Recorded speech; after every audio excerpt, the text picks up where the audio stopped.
welcome to another day on the farm. Today I'm going to show you what I did, as I do every day, but today I did something different than the past couple of days. No fertilization, no mulching of the trees. Today I built a compost pile. So this banana tree right here, as you can see, it's a stub now only, but it was one of these banana trees. Got chopped down. The bananas on there were pretty ripe enough to be able to take them off and chop this down and use this for the compost pile.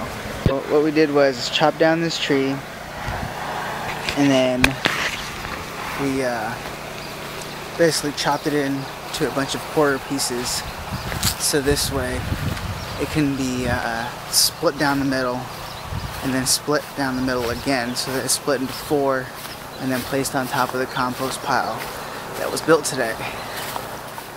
This compost pile was built from the floor up, from scratch. So usually that's how you would want to build your compost piles. So we're going to go over here and I'm going to show you what the compost looks like now. This is the finished result, and I'll explain a little bit of the process of how we did it. And I also have this posted on my blog site, Wwoofing blogging.tumblr.net. Hawaiian Woofing blogging.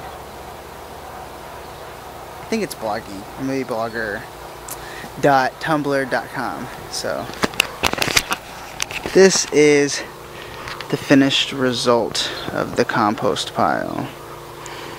As you can see, it is a big square. Well, it's a rectangle. It's a big rectangle all the way around.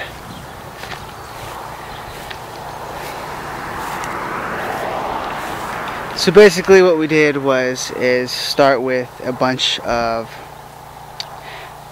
pretty good sized branches, thick branches, to lay on the bottom. They're going to be laid down just like a spring bed mattress you would do.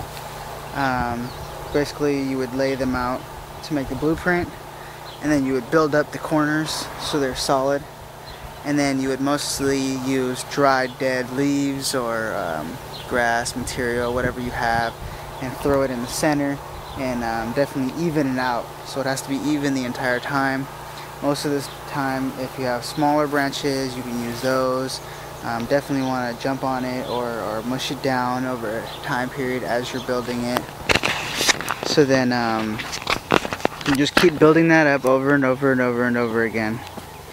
And then what you want is to, after you have a good section, because as you can see, it's pretty thick of the dried stuff and then a little bit of green stuff on the top. So after you have a good amount of section for the dried stuff, then you're going to take the banana trees and lay it on top. Now I know that you don't have to use banana trees. If you have a supplement for other than a banana tree, then that's all good.